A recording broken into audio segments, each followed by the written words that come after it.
সে অনেক দিন আগের কথা। এক গ্রামে এক কৃষক ছিল, তার নাম ছিল হরি। হরি তার দেশের মাটিকে খুব ভালোবাসত। হরির অনেক বন্ধু বান্ধব চাকরি করার জন্য শহরে চলে গেছে, কিন্তু সে এই গ্রামে থেকেই চাষবাস করে তার সংসার চালায়। হরি প্রতিদিন সকালে ঘুম থেকে উঠে মাঠে চলে যেতেন কাজ করার জন্য। সে তার জমিতে বিভিন্ন শীতকালীন ফসল, ফুলকপি, বাঁধাকপি, বেগুন, মটরশুঁটি ইত্যাদি নানান ফসল চাষ করতেন। হঠাৎ একদিন সকালে হরি মাঠে গিয়ে দেখতে পেলেন তার ফসলে কিসের যেন ভাইরাসের আক্রমণ ঘটেছে। একই সর্বনাশ হল আমার! সে খুব চিন্তিত হয়ে পড়লেন। তখন সে কি করবেন কিছুই বুঝতে পারছিল না। ঠিক তখন এই রমেশ পাশ দিয়ে যাচ্ছিল। সে হরিকে চিন্তা করতে দেখে দাঁড়িয়ে পড়লেন।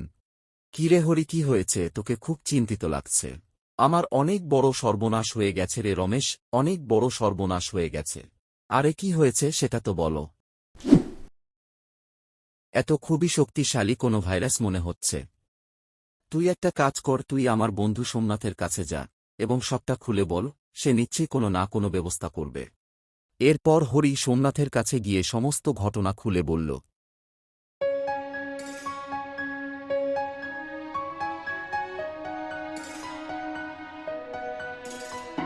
এই সমস্যা এত খুবই সহজেই ঠিক হয়ে যাবে।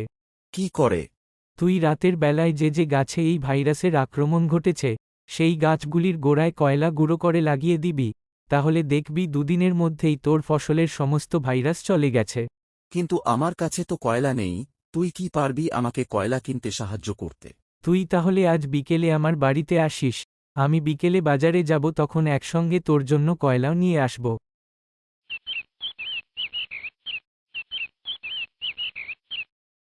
এরপর রতন রাতের বেলায় কয়লাগুলি গুঁড়ো করে নিয়ে গেল এবং সমস্ত ভাইরাস যুক্ত গাছের গোড়ায় লাগিয়ে দিল, এবং দুদিনের মধ্যেই তার ফসল থেকে সমস্ত ভাইরাস চলে গেল।